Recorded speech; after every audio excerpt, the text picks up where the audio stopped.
ধন্যবাদ, প্রণাম প্রভু। ধন্যবাদ, প্রণাম।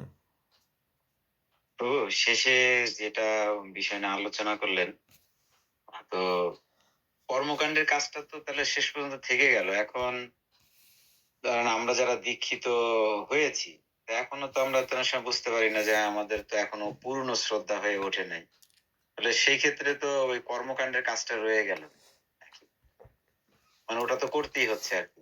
ভগবানের হরি কথায় কতটা শ্রদ্ধাপূর্ণ হইছি, তাহলে আমি এই কাজটা কি বর্জন করব? নাকি করব না? নাকি আমাকে এটা সমাজ রক্ষার্থে আমাকে করতেই হবে? দীক্ষা হয়ে গেছে, শ্রদ্ধা হয়নি, তাই কি হয়?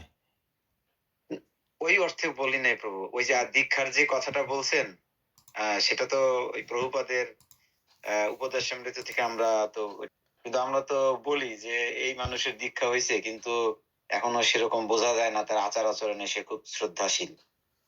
দেখুন, এখন কার দীক্ষা হয়েছে, কোথায় দীক্ষা নিচ্ছেন ওসব আমি জানি না। দীক্ষা অর্থাৎ দিব্য জন্ম। প্রথমেই শ্রদ্ধা। শ্রদ্ধা হবে, তারপর পরম বৈষ্ণব তিনি তাকে তত্ত্বাদির কথা বলবেন, অর্থাৎ এই যে হরিকথা হয় সেইটা শুনবেন শিষ্য বা শিষ্যা। যখন সেই আচার্য পরম বৈষ্ণব বুঝবেন যে হ্যাঁ এনার অধিকার হয়েছে, তখন তিনি দীক্ষা দেন। তখন শ্রদ্ধা অবশ্যই হয়েছে, শ্রদ্ধা হয়েছে এবং তত্ত্বজ্ঞানও আসতে শুরু করেছে। অনেকটা তত্ত্বজ্ঞান তিনি তখন জানেন, ৮০ ভাগ ৯০ ভাগ তত্ত্বজ্ঞান তার হয়ে গেছে, তখন মন্ত্রাদি দেন। অতএব দীক্ষার পরেও যেহেতু আমার শ্রদ্ধা হয়নি, আমি এখন তাহলে কর্মকাণ্ডীয় কাজ করি, এটা এখানকার উদ্দেশ্য নয়। এখানকার তাৎপর্য যে এখনো আমার হরিকথা এবং হরিনামে শ্রদ্ধা হয়নি কেন? আমি অন্য কথা বা অন্য কাজ করতে উঠে যাই কি করে? এই প্রশ্ন নিজেকে করে হরিকথাতেই শ্রদ্ধা আনয়ন করতে হবে। হয়নি যখন তখন কর্মকাণ্ডীয় কাজ করি, এটা উদ্দেশ্য নয়। হয়নি কেন বুঝে এখনই হোক, এবং তখন আর আমি কর্মের অধীন বা আমি ঋণী নই, এটা হচ্ছে উদ্দেশ্য। পরম বৈষ্ণবের কাছে আসার পরেও এখনো কর্মকাণ্ডীয় ভাব আছে, এরকম হলে পরম বৈষ্ণবের দর্শনই হয়নি। অতএব দীক্ষিত ব্যক্তি তারা করবেন না। যদি মনে হয় যে আমার তো এখনো শ্রদ্ধা হয়নি, তাহলে বুঝতে হবে দীক্ষা হয়নি। তখন দীক্ষা যাতে হয়, অর্থাৎ দিব্য জন্ম যাতে হয়, সেই প্রচেষ্টা করতে হবে। ওই জন্য দেখছেন না, মন্ত্র নিলেই হয়ে যাচ্ছে না। আজকাল মন্ত্র তো যে যেখানে খুশি নিচ্ছে, কলির কাছে মন্ত্র নিচে বললে ছাড়তে পারছে না। এইখানে আমরা আসি নিজের সহায়তা, নিজের সাহায্য নেব, এই সব হরিকথার সাহায্য নেব এবং অপর সকলকে সাহায্য করব, এইটা প্রত্যেকের ভাবনা থাকা দরকার। আর এই চিরকালই ইভ্যালুয়েশন মোডে থাকবো যে আমি দেখছি, দেখে নিচ্ছি বা কিছু সংগ্রহ করে নিচ্ছি, কিন্তু সত্যিই তাদের সঙ্গ আমরা করতে চাই না। কারণ দুঃসঙ্গ আমাদের উদ্দেশ্য নয়, সৎসঙ্গ, শুদ্ধ ভক্তের সঙ্গ আমাদের উদ্দেশ্য। যারা জানেন না, শুনছেন, আগ্রহী, এগিয়ে আসছেন, খুব ভালো। এখানে আসতে গেলে এই উৎসাহাত নিশ্চয়াত ধৈর্যাত তত্তৎ কর্ম প্রবর্তনাৎ সঙ্গত্যাগাৎ শতবৃত্তি সর্বীর্ভক্তি প্রসিদ্ধতি, শিলরূপ গোস্বামীপাদের এই শ্রী উপদেশামৃতের ৩য় শ্লোক মানতে হবে। উৎসাহ থাকতে হবে। কেউ বল ও হচ্ছে তো, কেউ আসছে না, কেউ বুঝছে না, ওটা নিরুৎসাহী। কেউ কাকে বললেন, কি বললেন, তার কি অধিকার, তার কি যোগ্যতা, তার কি সংস্কার, সেই অনুসারে তিনি শুনবেন বা শুনবেন না। আমার উৎসাহ কমবে কেন? হরি সম্বন্ধীয় বস্তু কে বুঝবে কে বুঝবে না তাতে কি যায় আসে? আমাকে আমার সেবা করতে হবে, এই উৎসাহ নাই, নিশ্চয়াত নাই যে হ্যাঁ নিশ্চয়ই আমার হরিভজন হবে, ধৈর্যাদ নাই, দেরি হলেও নিশ্চয়ই ভগবান একদিন কৃপা করবেন। তত্তৎ কর্ম প্রবর্তনাৎ, অর্থাৎ এই অবিদেয় সম্বন্ধীয় যেসব কাজ সেগুলি আমি করব, সেবা আদি করব, হরিনাম গ্রহণ করব, হরিকথা শুনব, তত্ত্ব বিচার করব, প্রত্যেক দিন কিছু না কিছু এগিয়ে যাব। আর সঙ্গত ত্যাগাত, যদি প্রতিজ্ঞা না করেন যে হ্যাঁ আমি বুঝতে পেরেছি গুরু নিতায়ের চরণে অপরাধী, একে গুরু বলা যায় না, একটা কলি, এটা যদি বুঝতে না পারেন, কারণ এটা কোনো অহংকারের কথা নয়, কারণ আমি তো দুঃসঙ্গ করবো না, আমি কোথাও যাই না, আর দুঃসঙ্গকারীরা আসবে, কলির শিষ্য শিষ্য আসবে। অতএব যদি বুঝেও না করেন, যারা বুঝছেন আগিয়ে আসছেন, এখনো কলির শিষ্য শিষ্য আছেন, কিন্তু প্রতিদিন কিছু না কিছু উন্নতি হচ্ছে এবং একদিন না একদিন তারা ত্যাগ করবেন, সেই পথে এগোচ্ছেন, তারা আসবেন, কলির শিষ্য হলেও আসবেন, কারণ তারা এগোচ্ছেন। আর যারা এগোবেন না বলে দাঁড়িয়ে আছেন লাঠি ধরে, যে এখান থেকে আমি এগোবো না, কারণ দুঃসঙ্গ বর্জন করা আমাদের খুব প্রয়োজন। সঙ্গ ত্যাগাত শতবৃত্তি, সদ্বৃত্তির সঙ্গে যিনি হরিভজন করেন, ভক্তি বৃদ্ধি হয়। এই যে আমরা গাই ওই হে বৈষ্ণব ঠাকুর সেই কীর্তনে 6 বেগ দমি 6 দোষ সধি 6 গুণ দেহ দাসে। এই 6 গুণ হচ্ছে এইটি: উৎসাহ নিঃশ্বাস ধৈর্যাত তত্তৎ কর্ম প্রবর্তন সঙ্গ ত্যাগা শতবৃত্তি সর্বীর ভক্তির প্রসিদ্ধতি। আর 6 সঙ্গ হচ্ছে দদাতি প্রতিগৃহ্ণাতি গুজ্জমাখ্যাতি পৃচ্ছতি ভুংতে ভুজতি চৈব সর্বেদং প্রীতি লক্ষণ। কারণ এখানে আমরা অনেক কিছু আলোচনা করব। এখানে গুরুদেব, প্রভুপাদ, গৌরসর দাস বাজি মহারাজ, ভক্তিনাথ ঠাকুর, তাদের অধীনে আমরা আলোচনা করব। কখনো কখনো ভজনের কোনো কোনো কথা আসতে পারে, তা কলির শিষ্য থাকলে তাকে সে যেন না শোনে, তাহলে তো বলতে পারবে না, তাহলে তো আমি রেস্ট্রিক্টেড হয়ে যাব। আমরা রেস্ট্রিক্টেড হয়ে যাবো, যার বলা যায় না, কারণ কলির শিষ্য রয়েছে। কলি ছাড়বে না বলে প্রতিজ্ঞা করে বসে আছে, তো বলা যাবে না। হরিভজন সম্বন্ধীয় কথা যদি বলা না যায়, আবার কিছু না, তাহলে আবার কি কি করবো? এখানে মুখ বন্ধ করে বসে থাকবো? অতএব যাদের সঙ্গে জানাশোনা আছে যে হ্যাঁ কলির শিষ্য বলা হয়ে গেছে বহুবার, বুঝতে চাইছেন না, যারা উন্নতি চান তারা আসবেন। আমরা এখানে কোনো ওই রকম ওই লোক সংগঠক ক্লাব তৈরি করি নেই। যত লোক আসে তত ভালো। কত বার করে দেওয়া হয়েছে, কত তর্ক বিতর্ক করে চলে গেছে। লোক চাই না তো, 1 2 জন চাই যারা সত্যি হরিভজন করতে চান। ধন্যবাদ। যে কথা বলছেন, হ্যাঁ ওই যুক্তিতে হ্যাঁ প্রভু। ওই যুক্তিতে কর্মকাণ্ড করা যায় না। তাহলে ফিরে যেতে হবে, ফিরে গিয়ে দেখতে হবে কেন আমার দীক্ষা হয়নি। আর কি বলবেন? প্রভু, আজকে রূপ গোস্বামীর 6 দোষ 6 গুণ যেটা বললেন আর কি, এটা প্রভু কোথাও আলোচনা করেছেন? এই তো শ্রী না। গোস্বামীপাদের যে উপদেশামৃত রয়েছে, আচ্ছা আচ্ছা। সেখানে আমাদের প্রভুপাদ অনুবৃত্তি দিয়েছেন না, হুম। আর শ্রী ভক্তিনাথ ঠাকুর মহাশয়ের ভাষ্য আছে। উপদেশামৃত পাতলা গ্রন্থ আছে, দেখবেন, সেইটা দেখলেই পাবেন সেই সব কথা এখানে আছে।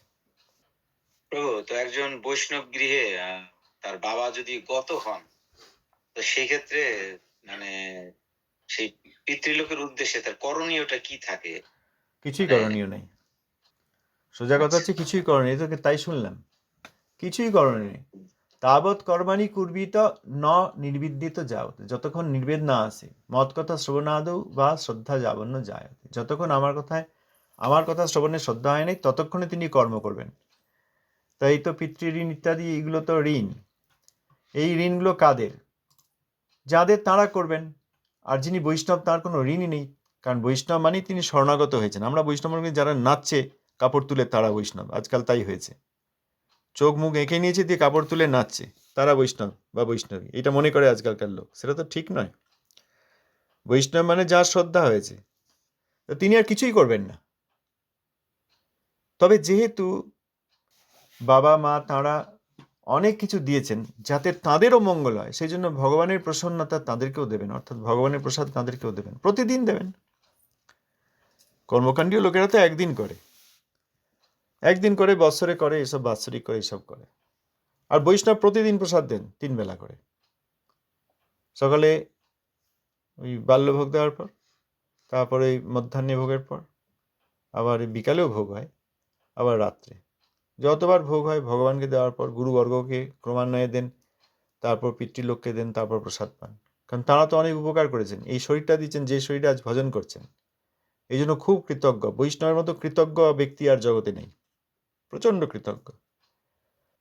প্রভু, ওই যে অসহ্য পালন করে বাবা মা ওসব মারা নেই, গেলে পরে বৈষ্ণবের অশৌচ নেই। অশৌচ মানে কি? শৌচ মানে কি? শৌচ মানে পবিত্র, অশৌচ মানে অপবিত্র। বৈষ্ণব কখনো অপবিত্র হন? যিনি নাম গ্রহণ করেন তারা আবার অশৌচ নেই। এগুলো ওই স্মৃতিশাস্ত্রে যারা হরিনাম করেন না তাদের জন্য।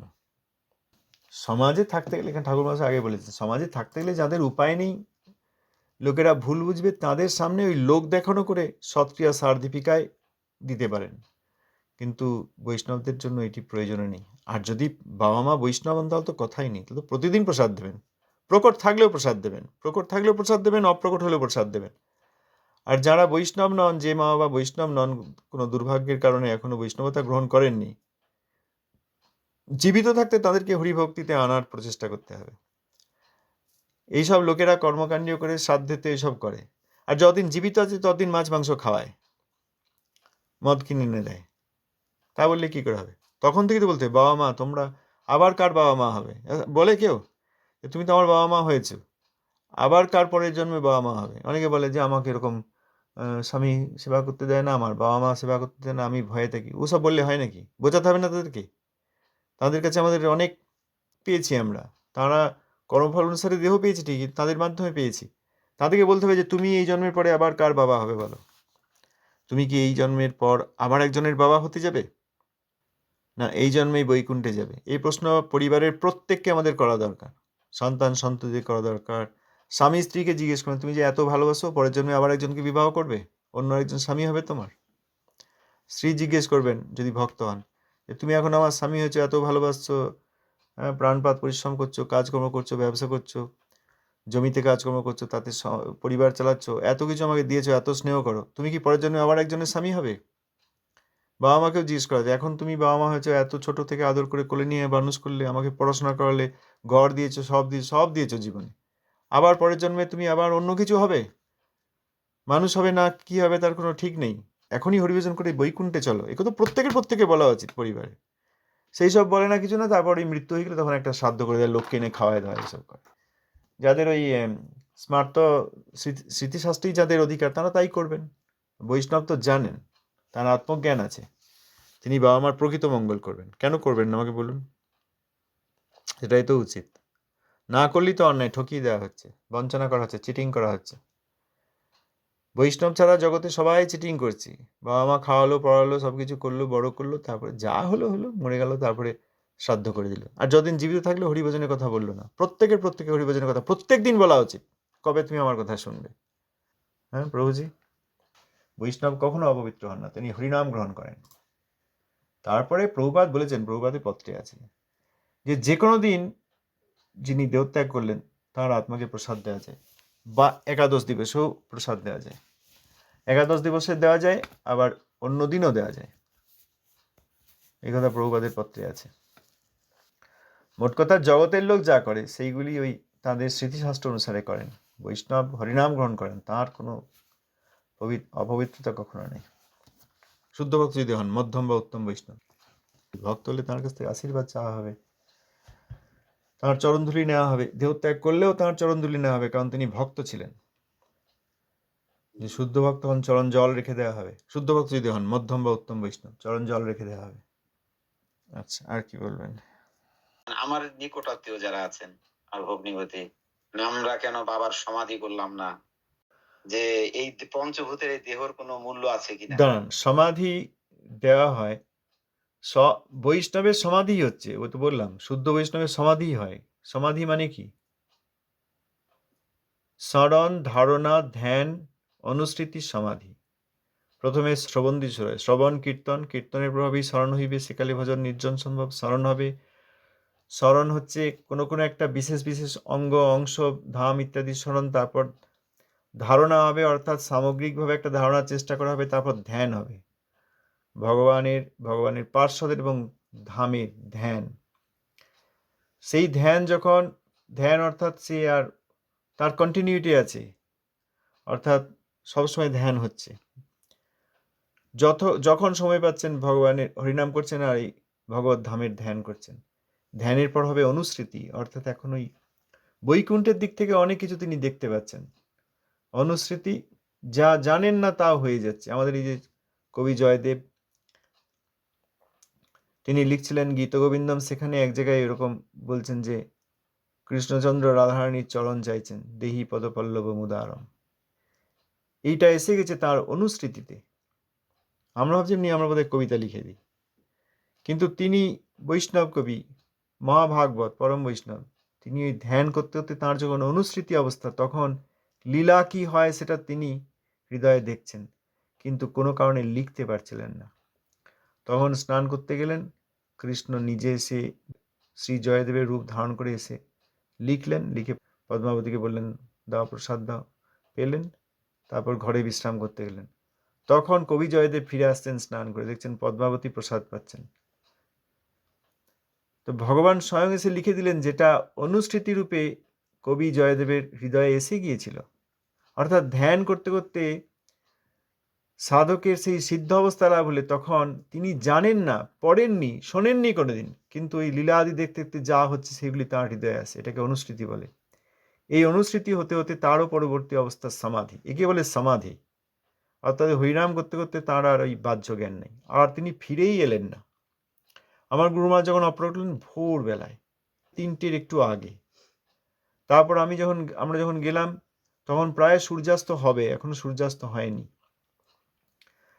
সূর্যাস্ত হলো, তারপর গুরু মহারাজ শুয়েছিলেন, শিষ্যরা তাকে উঠালেন, তিনি উঠলেন, উঠে বসলেন, ভোগ হলো, স্নান হলো, বস্ত্র পরিবর্তন করলেন। তা সাধারণ ব্যক্তি মৃতদেহ তো 2-4 ঘন্টা পরই হাত পা শক্ত হয়ে যায়, আর বাঁকানো যাবে না, দেখবেন। পরম বৈষ্ণবের এটা সমাধি, এটা মৃত্যু নয়। আমরা মনে করি অপ্রকট, বলছে ভালো ভাষায় অপ্রকট, আসলে মৃত্যুই তো। বা বলছে ভালোবাসায় সমাধি দিচ্ছে, মাটিতে পুঁতে দিচ্ছে, ওই কবরই তো, এটা ভাবে, তা তো আর নয়। সমাধি মানে ওই শ্রবণ কীর্তন স্মরণ ধারণা ধ্যান অনুস্মৃতি, তারপর সমাধি। হরিনাম করতে করতে এমন অবস্থায় তিনি আর এই দেহে থাকলেও তার আর কোনো বাইরে প্রকাশ নেই, এইরকম মনে হচ্ছে, এমন সমাধি লাভ করেছেন। তখন তাকে ওই দুটোর মধ্যে একটা করা হয়, হয় মৃত্তিকা সমাধি, ক্ষিতি, অপ্রাকৃত ক্ষিতি। যে মৃত্তিকায় সমাধি হচ্ছে সেটি অপ্রাকৃত, আর বৈষ্ণবের দেহটিও অপ্রাকৃত। অপ্রাকৃত দেহ অপ্রাকৃত মৃত্তিকায় রেখে দেওয়া হলো। আবার যদি কারোর চিতা হয়, সেখানেও, এখানে যেমন মৃত্তিকা অপ্রাকৃত হলো, তেমনি চিতাতে অগ্নি অপ্রাকৃত। অপ্রাকৃত অগ্নিতে তিনি চলে গেলেন, তিনি সমাধিস্থ হয়েছিলেন। তাঁর শরীর অপ্রাকৃত, কারণ তিনি মধ্যম বা উত্তম বৈষ্ণব, সিদ্ধি লাভ করেছেন।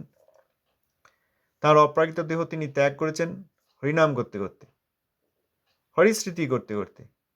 তখন তার ওই অগ্নি সমাধি হলো, অর্থাৎ ওই চিতা হলো। সমাধি দিলেন না, এটা যারা বলেন তাদের সমাধি সম্বন্ধে ধারণা আছে, তাদেরকে জিজ্ঞেস করবেন সমাধির সংজ্ঞা দাও, বলতে পারবে না। অনেক গুরুত্বপূর্ণ কথা বলেন প্রভু আজকে, মানে উপকৃত হলাম প্রভু। অবশ্যই প্রথমে বলছেন স্মরণ ধারণ ধ্যান অনুস্মৃতি, তারপর হচ্ছে সমাধি। সমাধি, হ্যাঁ ঠিক বলছি তো? হ্যাঁ, সমাধি। হরিনাম করছেন, 5টা শ্রবণ, স্টেজ, হ্যাঁ কি বলুন? 5টি স্টেজ 5টি নাকি? স্টেজ, হ্যাঁ। আচ্ছা আচ্ছা। এই যে শ্রবণ কীর্তন হচ্ছে, এই শ্রবণের দ্বারা কি হবে? ওই শ্রবণ করতে করতে যদি যারা চাইছেন যে হ্যাঁ আমি আগে যাব, আর যারা ভাবছেন না আমি কলির শিষ্য থাকবো, তাদের কোনো দিন মঙ্গল হবে না।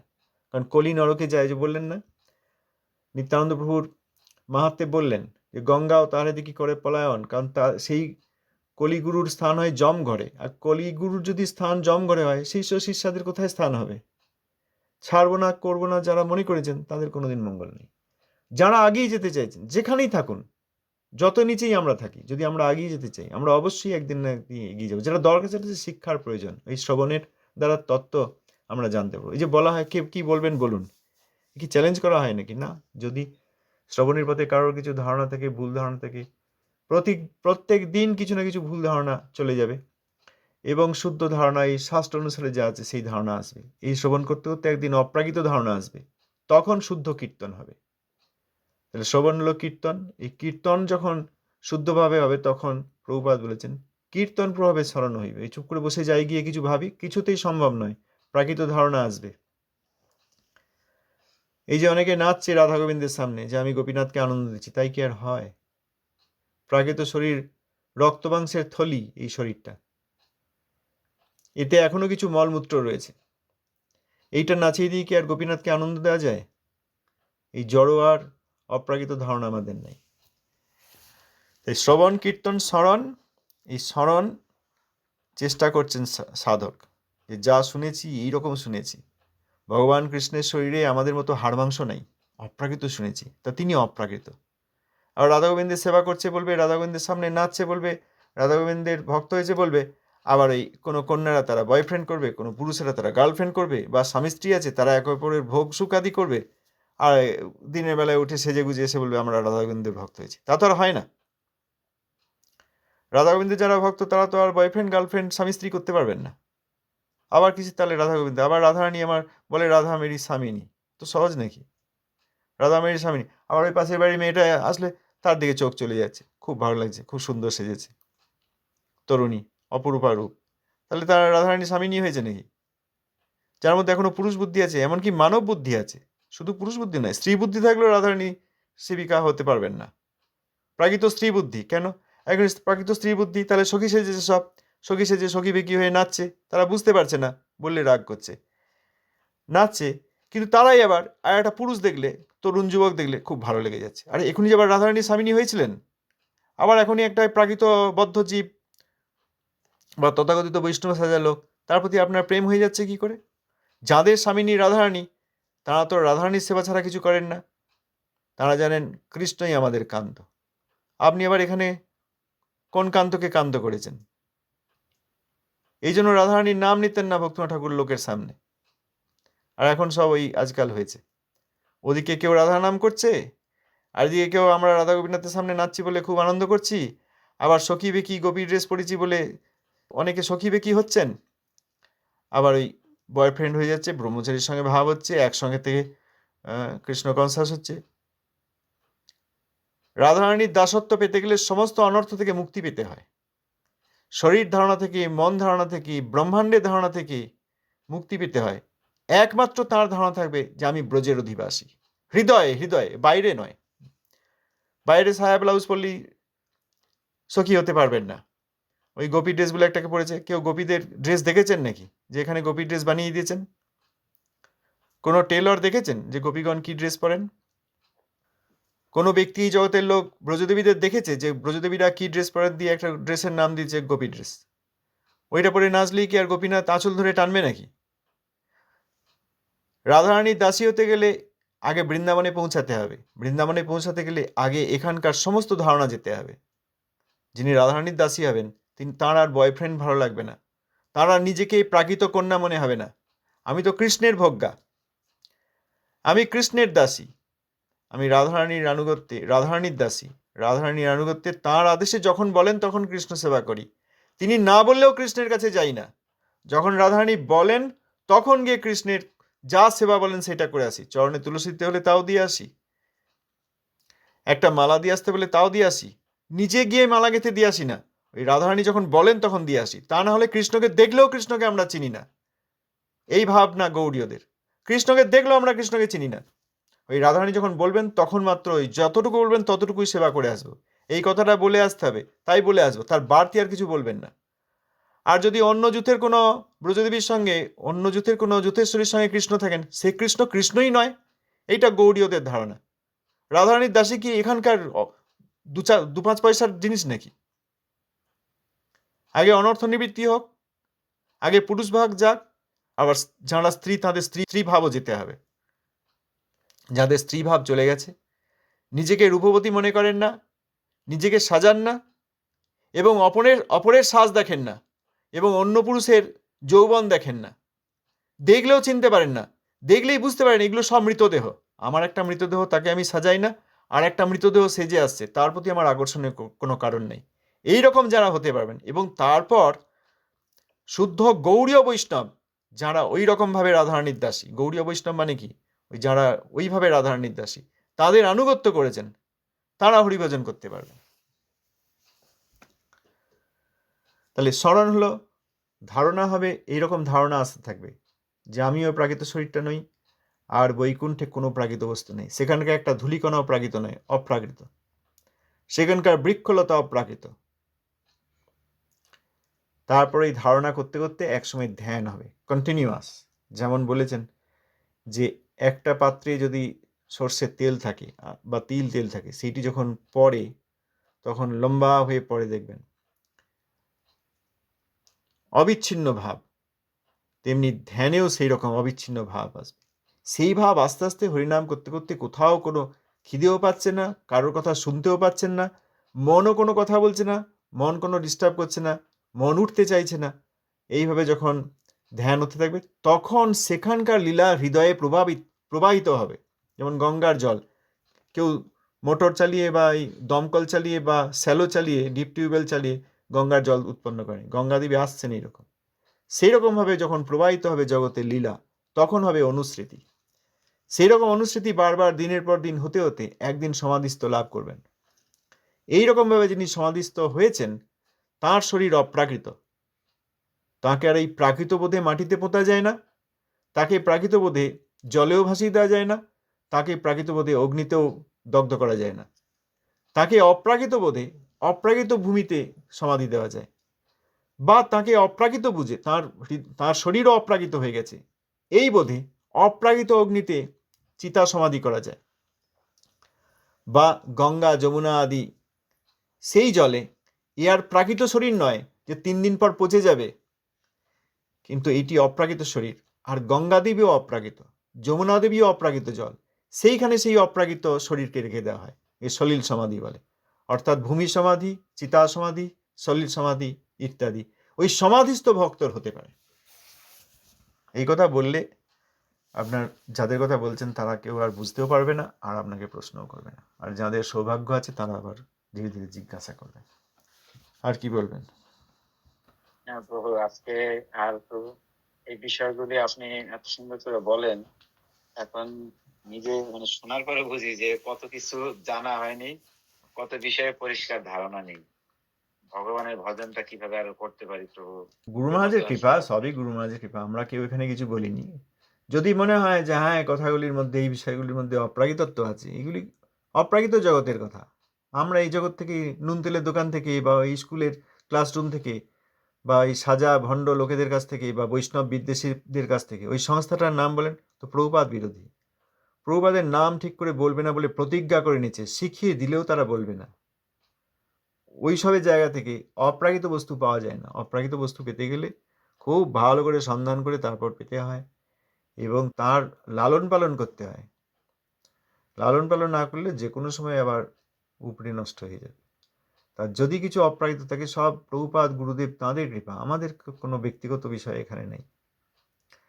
এই জিনিস পাওয়া যাবে ওই প্রতিদিন ওই শুদ্ধভাবে যদি শ্রবণ করা হয়। শ্রবণের কন্ডিশন এইটা যে আমি এতদিন পর্যন্ত যা শিখেছি সব ত্যাগ করলাম, ওতে ভরসা নাই, অঙ্কে ভরসা নাই, ভূগোলে ভরসা নাই, অর্থে ভরসা নাই, গৃহে ভরসা নাই, শরীরে ভরসা নাই, চিকিৎসায় ভরসা নাই, ডাক্তারে ভরসা নাই, ভ্রমণে ভরসা নাই, রূপে ভরসা নাই, গুণে ভরসা নাই, কোনো কিছুতে আমার ভরসা নেই।